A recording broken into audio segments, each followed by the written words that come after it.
안녕하십니까. YTN 라디오 황보선의 출발 새 아침 황보선입니다. 코로나19 신규 확진자 어제 0시 기준으로 1,078명으로 나왔죠. 국내 최고치입니다. 일주일간 일평균도 800명대로 거리두기 3단계 기준에 부합합니다. 사회적 거리두기 강화할수록 자영업자들, 소상공인들 고통이 더 극심해지죠. 이분들이 월세를 내지 않아도 되도록 하는 방안 정치권에서 찾고 있습니다. 윤석열 검찰총장 2개월 정직 처분 나왔고 문재인 대통령을 만난 추미애 법무장관은 사의 표명했습니다. 윤 총장도 물러나라는 압박을 일으키는데요. 그러나 윤 총장은 법적 투쟁 나선다는 입장에서 이번 징계를 신속히 제거한 문 대통령과 맞서는 형국입니다. 이런 가운데 공수처장 후보 확정할 회의가 내일 열립니다. 공수처 출범하면 첫 타겟 윤 총장이 될 거란 전망도 나옵니다. 자, 이 같은 오늘의 주요 이슈들 잠시 뒤 이동주 민주당 의원, 김근식 경남대 교수와 함께 깊이 있게 짚어보겠습니다. 2020년 12월 17일 목요일 YTN 라디오 황보선의 출발 새 아침 시작합니다. 더불어민주당이 코로나19로 어려움을 겪는 자영업자의 임대료를 인하하겠다는 방침을 거듭 강조했습니다. 당내에서 소상공인들의 부담을 줄이는 임대료 멈춤법을 발의하기도 했는데요. 자, 직접 법안을 발의한 더불어민주당 이동주 의원 전화로 연결해서 자세한 이야기 나눠보겠습니다. 의원님 안녕하십니까? 네, 안녕하십니까. 이동주입니다. 예. 자, 법안 이름이 임대료 멈춤법입니다. 네네. 네, 그렇다면은 이제 말 그대로 소상공인들이 장사를 멈추면 임대료도 멈춰야 한다. 이런 뜻이죠? 네, 그렇습니다. 예, 뭐 어떤 배경에서 이 법안 발의하신 겁니까? 네. 코로나19 이 감염병 피해가 그냥 한 10달 가까이 지속되고 있습니다. 최근에는 3단계까지 고려해야 되지 않느냐 이런 여론들도 많이 있는데요. 예. 그만큼 이 소상공인들, 자영업자들의 모든 국민들이 다 이 코로나로 고통을 겪고 있지만 특히 또 소상공인 자영업자들도 피해도 심각해지고 있습니다. 예. 일례로 소상공인 단체들이 조사한 바에 따르면 최근에 소상공인 한 60%가 폐업을 고려하고 있다. 이런 얘기들이 좀 나오고 있고요. 예. 그중에서 가장 여러 가지로 좀 어려운 부분들이 있겠지만 이 영업을 잘 못하더라도 임대료는 꼬박꼬박 내야 되는 상황이라 임대료에 대한 부담이 크다라는 얘기가 좀 많이 나왔습니다. 그래서 제가 그런 좀 고통을 좀 덜어드리기 위해서 상가 임대차 보호법을 좀 개정을 했습니다. 그래서 예를 들면 이런 감염병 예방을 위해서 정부가 행정명령을 통해서 집합 금지 조치를 내리거나 집합 제한 금지 조치를 내리게 될 때 임대인이 임차인에게 집합 제한 조치를 내렸을 경우에는 임대료를 절반 이하로 받도록 하거나 집합 금지 명령을 내렸을 경우는 임대료를 면제해 주도록 이렇게 좀 내용을 좀 설계를 했고요. 임대료를 받는 건물주 피해를 막기 위해서 금융회사의 담보대출 이자 상환을 유예하거나 원리금 상환을 유예할 수 있는 지원 제도도 좀 같이 담았습니다. 예. 자, 그런데 지난 1년 코로나19 계속되면서 이 임대료 관련해서 다른 몇 가지 방안들이 나오지 않았었습니까? 네, 그렇습니다. 기존 대책들과 차이 어떤 것이 있습니까? 기존에 보면 이제 자발적 참여를 전제로 해서 착한 임대인 제도를 좀 운영을 해왔습니다. 그래서 거기에 참여하시는 분들한테는 세액공제도 해드렸고, 그다음에 임차인들한테 이제 이런 코로나로 인해서 매출 손실, 경제적 상황이 변동이 발생을 하면 기존의 임차료를 조정할 수 있는 차임 감액 청구권 제도도 좀 개정을 했습니다. 근데 이런 부분들이 사실은 착한 임대인 제도 같은 경우도 자발적 참여가 이런 코로나 위기가 장기간 지속되면서 굉장히 좀 제한적으로 운영이 될 수밖에 없고요. 그다음에 차임 감액 청구권 역시 영업 손실을 주장하는 임차인들이 임대인을 상대로 손실 보상을 주장을 해야 되는데 그래서 임대차 분쟁 조정을 신청을 해야 되는데 이것이 또 만만치가 않습니다. 그래서 이런 좀 어떤 부분 제도상의 허점들을 좀 보완하고자 저는 아예 앞에 말씀드렸던 내용으로 좀 강제적 조치로 임대료 인하나 임대료 면제를 좀 법령으로 좀 명시하는 이런 좀 차이를 좀 두었습니다. 예, 뭐 그러면 이런 법안 내실 때 예상하지 않으셨겠습니까? 이런 일종의 강제성을 띠는 것이니까. 네, 그렇습니다. 뭐 이게 이제 그런 이 법적으로는 또 유연 소지가 있다. 이런 비판이 나올 수도 있고요. 네네네. 예. 어떻게 신중하게 좀 접근해야 되지 않겠습니까? 예. 그런 부분들에 대한 것도 충분히 좀 고려를 해야 된다고 생각을 합니다. 예. 이 사적 재산권 침해가 있다. 임대인한테 일방적으로 좀 책임을 전가한다라는 이런 문제 제기도 많이 듣고 있습니다. 예. 근데 한편으로 좀 이런 것도 같이 고려를 해봤으면 좋겠습니다. 집합 금지나 집합 제한을 받은 임차 상인들 역시 보면 그분들도 이제 사적 재산권을 제한받고 있지 않습니까? 이런 공동 감염병이라고 하는 거의 피해를 좀 최소화하기 위해서 공동체의 안전과 생명을 좀 지키기 위해서 이 당국의 어떤 그런 행정명령들을 임차인들도 좀 감내를 하고 있는데 우리 헌법에도 보면 모든 국민의 재산권은 보장돼야 하고요. 그거는 이제 법률로 그 내용과 한계를 이제 정해져 있습니다.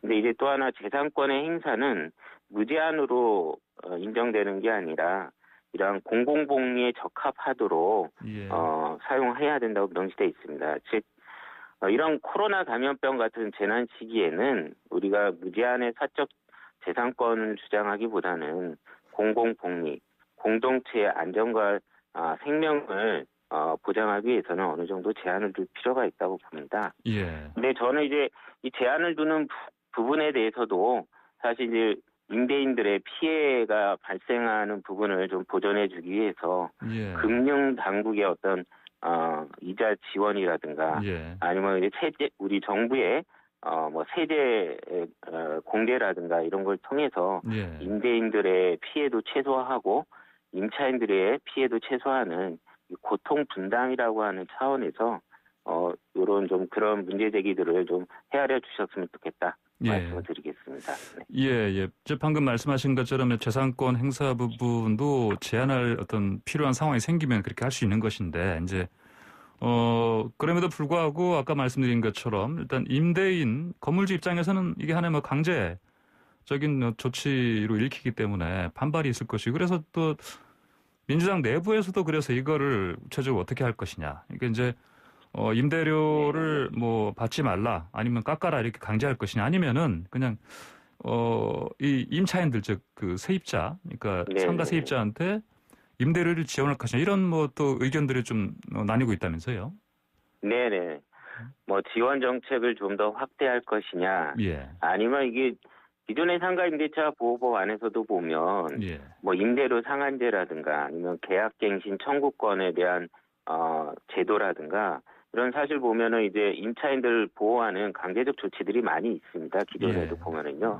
그렇기 때문에 임차인들 보호를 위해서 좀 더 강하게 적용할 것이냐 이런 의견들이 많이 있습니다. 근데 아직 당 차원에서 논의가 활발히 진행되고 있습니다. 근데 어쨌거나 방법적인 문제는 그 논의 과정에서 의견들이 좀 모아지겠죠. 근데 임차인들을 어쨌거나 좀 이런 그 감염병이 심각해질 때 아무래도 사회적 경제적 약자들인 임차인들을 좀 보호해주자라는 데는 공감대가 많이 있습니다.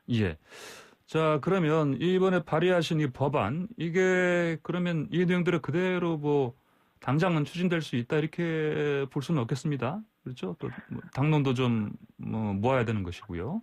그렇죠? 네. 그 많은 의견들을 좀 들어보면서 저도 이제 좀 추가 보완 대책을 좀 마련했습니다. 아까 이제 임대인들을 위한 금융 지원 정책은 이미 개정안에 담겨져 있는데 추가적으로 조세특례 제한법을 이제 곧 발의할 예정입니다. 그래서 이제 임대인들이 감면해준 임대료 차액만큼 이제 소득세나 법인세로 이제 보전해주는 세액 공제를 해주는 법안을 이제 곧 발의를 할 예정입니다. 그런 것 말씀하십시오. 이런 법안들 같이 추가 보강을 해서 저희가 관할 상임위에 제출을 해서 지속적으로 좀 논의에 붙일 예정입니다. 예, 그러니까 이제 기존에 이미 아까 말씀하신 것처럼 뭐 착한 임대인한테는 이른바 어떤 세액공제라든지 이런 세금 혜택을 주기로 했는데 이런 거에 더해서 부과해서 조세 지원이 필요하다. 네. 이런 판단에서 이렇게 하시는 것이죠? 네네, 그렇습니다. 아하. 그러면은 어떻습니까? 지금 해외 같은 경우는 뭐 이렇게 비슷하게 이 임차인들 부담을 덜어주는 그런 조치를 하고 있습니까? 어떻습니까? 네, 뭐 미국 같은 경우도 예.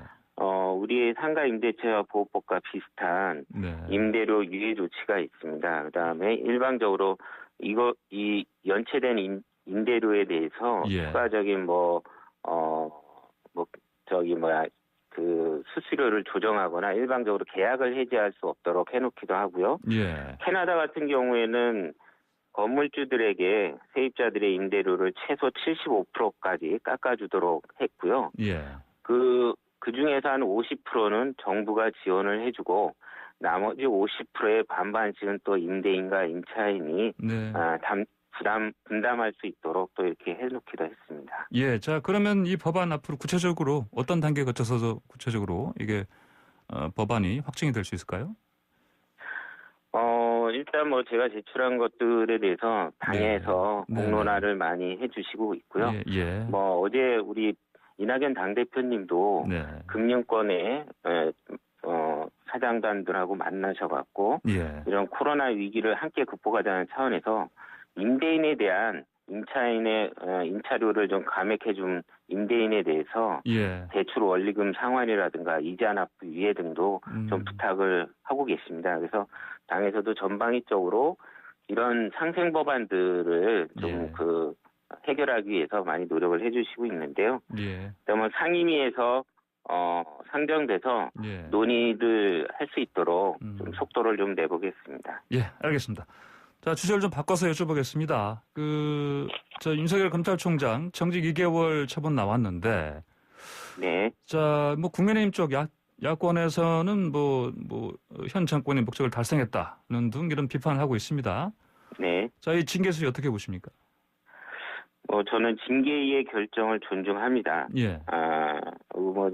이게 저 개인적인 의견이긴 하지만, 이제 윤석열 총장은 그런 징계의 결정에 좀 따르고, 예. 어떤 저희들이 검찰 개혁에 대한 국민적의 어떤 이런 열망에도 눈높이에 맞춘 결정이 나오지 않았나 이렇게 생각을 하고 있습니다. 예. 자, 어제 징계 결정 나온 다음에 대통령 제가도 신속히 이루어졌습니다. 네. 그리고 곧바로 또 추미애 장관이 사의를 표명했습니다. 자. 네. 이런 구도를 봤을 때 어떻습니까? 그러면 윤 총장도 어떻게 보면 윤 총장도 물러나라 이런 압박으로 읽히고 있는데 네. 어떻게 하면 좋겠습니까? 당연히 이런 징계의 결정을 준수를 하고 예.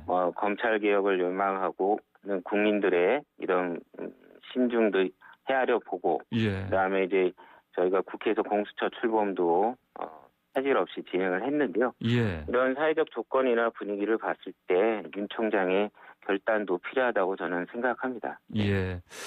자, 그리고 이제 공수처장 추천위가 지금 회의가 내일 또 열리지 않습니까? 예. 네. 근데 이게 앞으로 공수처 출범을 위한 이 절차들 신속하게 좀 이렇게 진행될 것 같은데, 공수처가 당연히 필요하다 이렇게 생각하시는 거죠?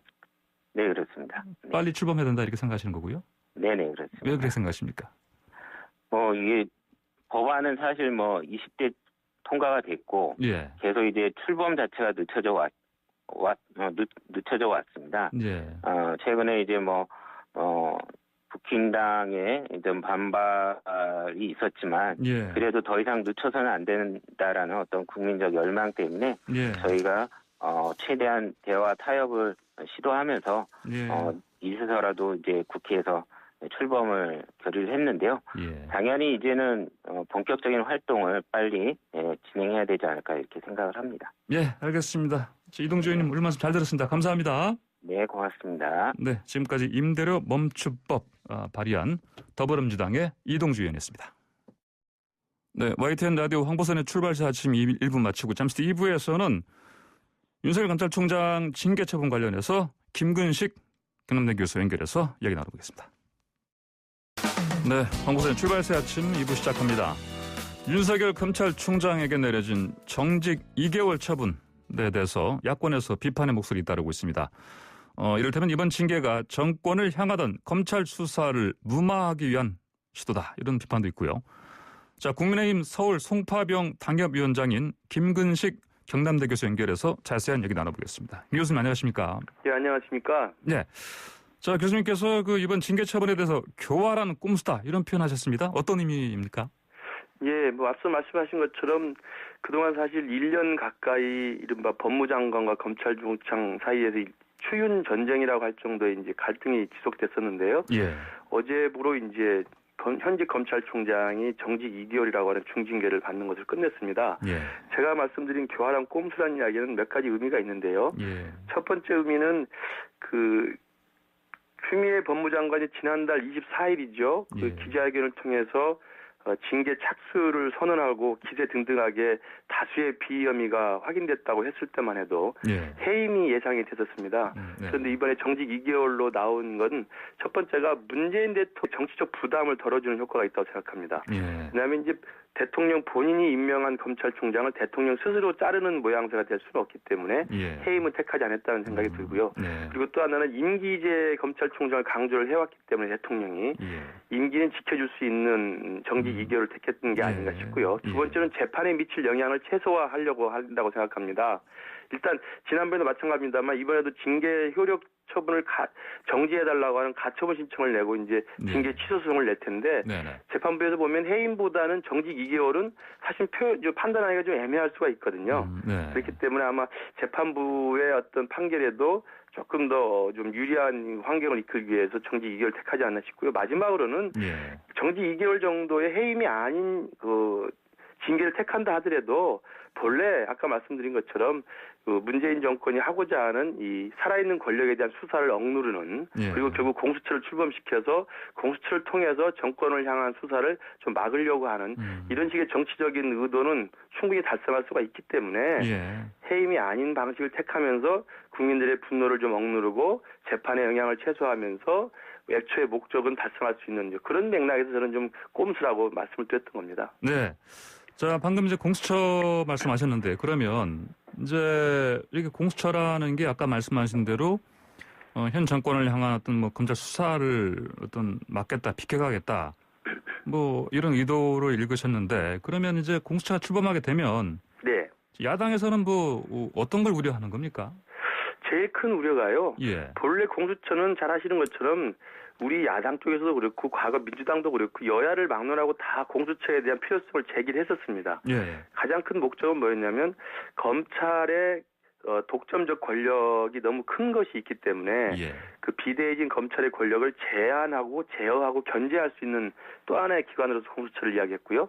두 번째 공수처의 의미는 대통령을 비롯한 선출직과 임명직의 고위공직자들에 대한 뇌물이라든지 직권남용 같은 비리를 엄정하게 수사할 수 있다는 공정성이었거든요. 그런데 지금 진행된 그리고 이번에 민주당이 강행 통과시킨 공수처법 개정을 통해서 내년 초에 지금 예상되고 있는 공수처는 그런 애초에 선한 의도와는 전혀 상관없는 공수처가 저는 괴물 공수처가 탄생할 거라는 우려가 제일 큰 거죠. 왜냐하면 지금 말씀드린 것처럼 공수처라는 것은 살아있는 권력, 특히 대통령과 그 가족, 국회의원의 그 가족, 그리고 3급 이상의 고위공직자들, 그다음에 현직 판사, 검사들 이런 그야말로 국민들 눈에 봤을 때는 막강한 권력을 가진 기득권들의 비리에 대해서 엄정한 수사를 하는 건데 지금 진행되는 것을 보면 오히려 대통령 입맛에 맞고 민주당 입맛에 맞고 지금 정권의 잘못을 지켜주고 방어해 줄 수 있는 절대반지의 괴물 공수처로 탄생했다는 것이 국민들의 인식이거든요.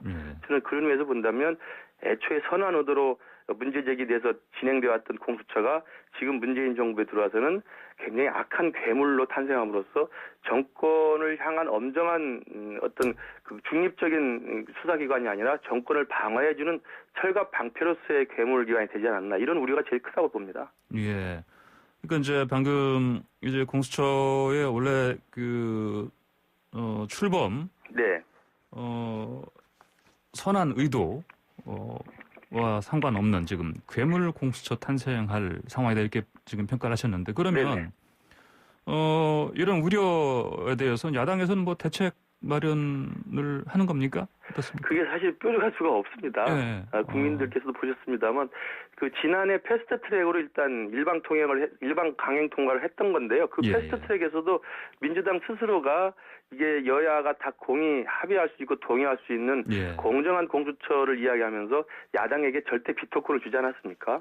그래서 7명의 추천위원 중에서 6명이 동의해야만 처장을 선출할 수 있는 조건이었는데 그것마저도 이번에 무리하게 강행 통과를 하면서 야당의 동의 없이도 대통령 입맛에 맞는 정권 입맛에 맞는 공수처장을 선출하도록 이번에 강행 통과를 한 겁니다. 그렇기 때문에 우리 야당으로서는 물론 지난 총선에서 큰 참패를 당했기 때문에 할 말은 없습니다만 숫자에서 밀리기 때문에 지금 정부와 민주당이 하고자 하는 그 자기들의 억지 강행 통과에 대해서도 우리가 뾰족이 지금 제도권 내에서는 막을 방법이 없습니다. 그래서 굉장히 좀 무기력하다는 좀 느낌을 많이 갖고 있고요. 마지막 남아 있는 게 이제 처장, 차장 이후에 검사들을 새로 이제 뽑아야 되는데 그 검사 인사위원회를 구성하게 돼 있습니다. 법에. 그래서 이제 그 인사위원회에 야당 추천 몫으로 2명이 있습니다만 이것도 무슨 의미가 별로 없는 것으로 지금 판단이 되고 있는 것 같습니다. 그래서 무기력한 야당이어서 저희들이 굉장히 분노하고 국민들과 함께 여러 가지 그 대책과 저항 방법을 생각해보고 있습니다만 법적 테두리 안에서는 별다른 수가 없다는 게 저희들의 참 자괴스러운 입장입니다. 뭐 여론전 외에는 다른 수가 없다. 그렇습니다. 네, 알겠습니다. 자, 지금 어제 그 윤 총장 그 징계 확정되고 이제 또 추미애 장관 사의 표명했습니다. 네. 그 이런 상황은 좀 어떻게 읽으십니까? 그럼 추 장관이 뭐 조만간 실제로 그 사표가 수리되겠다. 뭐 이렇게 보십니까? 지금 어제 분위기로는 이제 대통령께서도 추 장관의 그 노력과 성과를 높이 평가를 했고 그리고 청와대에서 전해오는 이야기도 사표 제출을 받아들이는 입장이어서요. 저는 일단 그 추윤 전쟁이 일단락이 마무리가 됐기 때문에 그 현직 검찰총장은 정직 2개월이라고 하는 중징계로 일단 손발을 묶어놓고 그리고 공수처 출범으로 이제 또다시 검투사를 투입하면 되는 것이고요. 그리고 이제 맡은 바 소임을 다했던 추미애 장관은 제가 볼 때 이제 용도 폐기의 절차가 가는 게 아닌가 싶습니다. 저는 그래서 이제 추미애 장관의 모습을 보면서 뭐 이런 말씀 좀 드리긴 그렇습니다만 토사구팽이라는 말이 있지 않습니까? 지난 1년 동안 법무장관으로서 국민들 눈에 추미애 장관, 법무장관이 했던 일 그러면 떠올리는 게 윤석열 총장과의 싸움밖에 없다고 생각합니다. 1년 내내 갈등하고 힘겨루기 하고 수사지휘권 박탈하고 감찰권하고 인사권 전행하고 결국 가서는 직무 배제하고 징계 착수해서 징계까지 끝내지 않았습니까? 그래서 1년 동안의 그 과정을 보면 추미애 장관은 정말 정권의 입맛에 맞게 검찰총장, 눈에 가신 검찰총장을 찍어내는데 역할을 다 했고 그 역할이 끝나니까 사실은 이제 사의를 표명을 한 것이어서 토사구팽에 좀 처지가 되지 않나 싶고요. 저는 그런 면에서 보면 그 뒤에 있었던 저는 문재인 대통령이 저는 더 그 비판을 많이 받을 만한 소지가 있다고 봅니다. 그런데 차도살인이라는 그 군사의 어떤 그 용어가 있는데요. 대통령이 임명한 검찰총장이고 대통령이 임명한 법무장관인데 그 대통령이 임명한 법무장관의 손을 빌려서 자신이 임명한 검찰총장을 지금 징계를 하는 것이어서 자기 손에는 피를 안 묻히고 법무장관을 앞세워서 저는 차도살인의 그런 기법을 사용하지 않았나 싶습니다. 자, 어제 뭐 이렇게 윤 총장 징계 확정된 건도 큰 뉴스인데 이제 추 장관 또 사의 표명한 것도 바로 나왔습니다. 그러면 이게 윤 총장도 이제 물러나라 이런 압박으로 좀 읽을 수 있지 않겠습니까? 그렇죠. 그러니까 추윤 전쟁의 당사자가 2명인데 한 명이 이제 사표를 낸다고 한다면 나머지 윤 총장도 스스로 사퇴하라는 요구가 있겠죠. 그런데 그것은 지난 1년 내내 민주당과 정권 측에서 총장에게 요구했던 거라고 보고요. 그리고 이제 사실은 윤석열 총장이 좀 특이한 게 예전에 보통의 검찰총장이라면 추미애 장관이 사용했던 몇 차례 수사지휘권 배제가 있지 않았습니까? 그러면 법무부 장관이 검찰총장에게 그런 지휘권 박탈을 수사지휘권을 발동하면 대부분 사퇴를 했었습니다. 그러나 이제 윤 총장은 그렇지 않고 불법 부당하기 때문에 끝까지 맞서겠다 하는 방식으로 법적 모든 수단을 동원해서 지금 저항을 하고 있기 때문에 예. 저는 윤석열 총장도 입장이 바로 그 징계 절차가 나온 다음에 나왔습니다만 네. 불법 부당한 처사에 뭐 동의할 수 없고 끝까지 헌법과 법률이 정하는 절차에 따라서 끝까지 바로잡을 것이다. 이런 입장을 내놔서 윤 총장이 사퇴할 가능성은 전혀 없어 보입니다. 예. 그러면 이제 윤 총장이 말씀하신 것처럼 이제 계속해서 법적 대응을 또 예고했고요. 그래서 뭐 이 징계 처분을 효력을 정지시키는 이걸 요구하는 또 소송도 할 것이고 그러면 이 부분이 또 이제 그 윤 총장이 있던 뭐 앞으로 대선 구도에서 더 부각되는 상황 아니겠습니까? 네. 이건 또 야당 입장에서는 이게 반가운 상황은 아닐 것 같습니다. 네, 사실은 지금 뭐 우리 국민의힘이 국민들에게 마음을 많이 얻지 못하고 아직도 그래서 야권의 대표적인 대선 주자로서 지금 윤석열 총장이 거론되고 있고 예. 그런 것이 사실은 저희들한테 불편한 상황이죠. 예. 그리고 이제 당 바깥에 유력 주자가 있다는 것 자체가 사실은 블랙홀 현상입니다. 예. 그러면서 보면 우리 당으로서는 더욱더 반성하고 노력해야 될 일이라고 보고요. 그럼에도 불구하고 제가 생각할 때는 지금 국민들이 보내는 윤 총장에 대한 절대적 지지는 저는 딱 한 가지 이유라고 생각합니다. 문재인 정부의 잘못과 실정 이것을 지금 뼈저리게 국민들이 느끼고 있는데 예. 그 문재인 정권과 제대로 맞서서 제대로 싸울 수 있는 사람이 필요하다는 생각이고 그 입장에서 윤석열 총장이 마치 추미애 장관에게 핍박당하고 정권에게 탄압당하는 그런 사람으로 상징화됨으로써 그 이 정권과 이 부당한 정권과 제대로 싸울 수 있는 투사 그런 이미지를 윤석열 총장이 갖고 있기 때문에 예. 야당에 대한 지지가 지금 그쪽으로 잠시 저는 좀 반사돼 있다고 생각을 합니다. 그러면서 본다면 윤석열 총장이 내년 이후에 어떤 뭐 행보를 하게 될지 모르겠습니다만 전체적인 문재인 정권에 대한 그 실정과 그 잘못에 대한 국민들의 분노가 있기 때문에 그것을 에너지로 해서 내후년 대선까지는 우리 국민의힘을 포함해서 야권 전체가 새롭게 그리고 제대로 싸울 수 있는 어떤 결기를 보여주면서 대우를 다시 한번 재정비한다고 한다면 예. 저는 지금 바깥에 있는 윤석열 총장의 블랙홀 현상도 저희들에게 지금은 조금 불편한 현상이 될 수 있습니다만 장기적으로는 큰 약이 될 거라고 생각을 합니다. 예. 자, 주제 하나 바꿔서요. 간단히 여쭤보겠습니다. 네. 그 방금 전에 더불어민주당 이동주 의원과 그 인터뷰를 했는데 이분은 임대료 멈춤법을 발의했는데 이제 교수님께서는 임대 기간 멈춤법 제시하셨죠? 네. 어떤 내용입니까? 사실 뭐 저한테 찾아와서 시민께서 말씀해 주신 이야기인데요. 예. 지금 이동주 의원이 발의한 그 임대료 멈춤법은 임차인의 고통을 덜어주는 거 아니겠습니까? 네네. 그러나 이제 그러다 보니까 임대인 입장에서는 굉장히 이게 부담이 될 수가 있습니다. 예. 그래서 일각에서 나오는 것처럼 임대인과 임차인을 또 편가르게 하는 거 아니냐. 네. 과거에 우리 문재인 정부가 했던 것처럼 의사 파업 당시에 의사와 간호사를 또 대통령이 편가르게 해서 논란이 됐었고 또 의사들과 또 국민들을 또 편가르게 했던 측면이 있어서 이게 임대인 임차인이 다들 고통스러운데 이게 임대료 멈춤법으로 할 땐 자칫 그것도 선한 의도가 있음에도 불구하고 국민들을 편가르게 하고 그 불필요한 갈등을 유발한다는 저는 문제점이 있다고 봅니다. 예, 그래서 제가 볼 때는 가장 중요한 것은 지금 임대인과 임차인 다 어렵기 때문에 예. 이분들이 상생할 수 있는 지혜를 모아야 되는데 제가 생각하는 그 임대기간 멈춤법은 임대료는 그대로 내고요. 그 대신 임차인이 지금 지불해야 될 임대료는 이 집합 제한 기간이나 집합 금지 기간 동안은 정부가 무이자로 좀 대출해주는 정책을 좀 펴고요. 대신 이 집합 제한 그 금지 기간, 이 기간 또 코로나 기간 동안은 임대 기간이 일시 유예되는 것으로 법을 만들어서 코로나가 끝난 다음에 임차인이 제대로 영업을 하고 제대로 이제 수익을 창출할 수 있는 기간에는 그 기간 동안 다시 한번 영업을 제대로 할 수 있도록 임대 기간을 유예해서 차후에 자동 연장해주는 그런 방식을 저는 이제 임대기간 멈춤법으로 말씀을 드린 겁니다. 네, 알겠습니다. 김 교수님 오늘 말씀 여기까지 듣겠습니다. 감사합니다. 네, 감사합니다. 네, 지금까지 국민의힘 서울 송파병 당협위원장 김근식 교수였습니다.